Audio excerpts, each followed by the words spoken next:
Hello friends, welcome to our channel. இன்றைக்கி லஞ்சுக்கு என்ன சமைக்கிறதுன்னு யோசிச்சுட்டே இருந்தாங்க.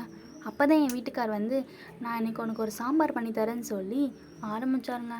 ஃபஸ்ட்டு ஒரு டம்ளர் துவரம் பருப்பு எடுத்து அதை நல்லா வாஷ் பண்ணிக்கிட்டாருங்க. வாஷ் பண்ண அந்த பருப்பில் 10 பல் பூண்டு, 2 பச்சை மிளகா, ஒரு வெங்காயம், ஒரு தக்காளி அதெல்லாம் போட்டுட்டு அதில் 3 டம்ளர் தண்ணி ஊற்றிக்கிட்டாங்கங்க. தண்ணி ஊற்றினதுக்கப்புறமா அதில் 1/4 டீஸ்பூன் மஞ்சள் பொடி போட்டுட்டு அடுப்பை ஆன் பண்ணிவிட்டு குக்கரை க்ளோஸ் பண்ணிட்டாங்கங்க. குக்கரை க்ளோஸ் பண்ணதுக்கப்புறமா நாங்கள் 3 விசில் வர வரைக்கும் வெயிட் பண்ணோங்க. 3 விசில் வந்ததுக்கப்புறமா குக்கரை ஓப்பன் பண்ணி பார்த்தோம். பருப்பு ஓரளவுக்கு நல்லாவே மசிஞ்சிருந்ததுங்க.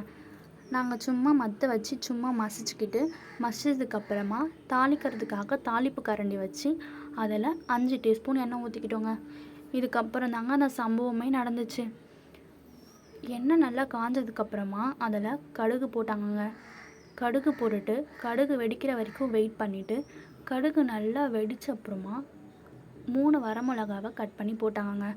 போட்டுட்டு அது கூடவே கருவேப்பிலையும் போட்டாங்கங்க. கருவேப்பிலை போட்டதும் அடுப்பு பற்றிக்கிச்சுங்க. எனக்கு ஒரே பயம். நான் நினச்சிட்டேன் என் கிச்சன் ஒரு வழி ஆக போகுதுன்னு. நல்ல வேலை எதுவுமே ஆகலைங்க.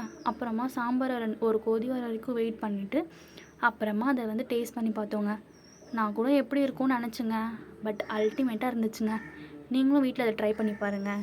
இது மாதிரி இன்ட்ரெஸ்டிங்கான வீடியோக்கு எங்கள் சேனல் சப்ஸ்கிரைப் பண்ணிக்கோங்க. தேங்க்யூ, பாய்.